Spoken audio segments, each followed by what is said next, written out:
Imagine a man preparing for a social event by perfecting his wardrobe and rehearsing his background.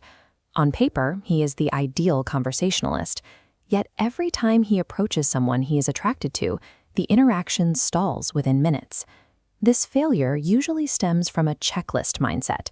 When you ask standard questions about someone's job or their weekend plans, you're running an interview. The other person feels like they are being processed rather than engaged.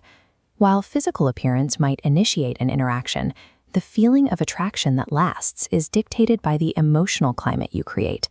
It is a matter of how your presence alters their internal state. Politeness and standard questions often fail to build rapport because most people don't want to be evaluated. They want to be felt. To understand why these interactions fail, we have to look at the neurobiology mapped out at the University of Parma. Researchers there identified mirror neurons, brain cells that activate both when we perform an action and when we observe someone else doing it.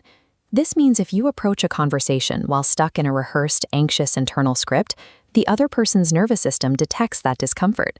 Their mirror neurons fire, and they begin to feel a subtle, unexplained tension. Conversely, when you are grounded and curious, their mirror neurons reflect that state. They feel calm and energized by the interaction. This biological broadcast is difficult to mask.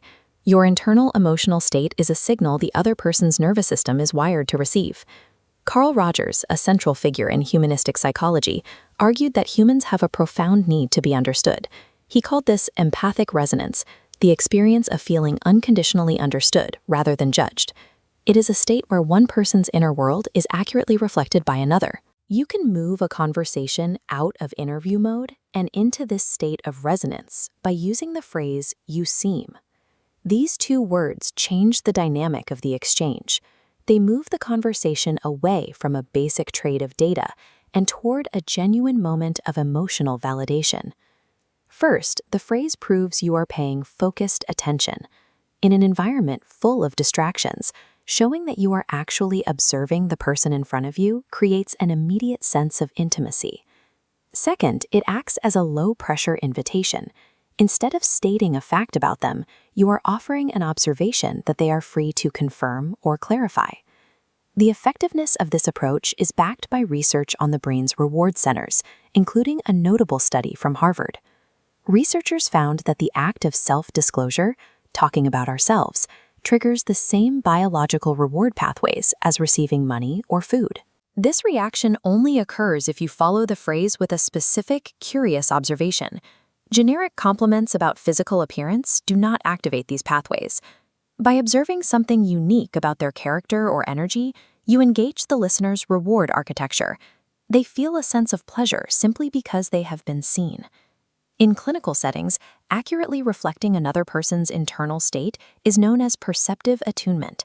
This level of attunement triggers the release of oxytocin, a powerful hormone that facilitates biological bonding and trust. See this in action by replacing standard questions like, "What do you do?" with situational observations, such as, "You seem like you have a story about this place." Instead of a practiced response, this shift invites the other person to share something deeply personal. This fulfills the principle of liking, the psychological tendency to bond with those who demonstrate that they understand our perspective. This is not a script to be memorized. If used without genuine curiosity, mirror neurons detect the inauthenticity, and the connection will fail. The observation must focus on the person's energy or character, rather than their physical appearance. Once you offer the observation, your task is to listen with complete presence. The true connection is built in those quiet moments of silence where the other person finally feels completely and unconditionally heard. Magnetic people provide the rare experience of being unconditionally seen.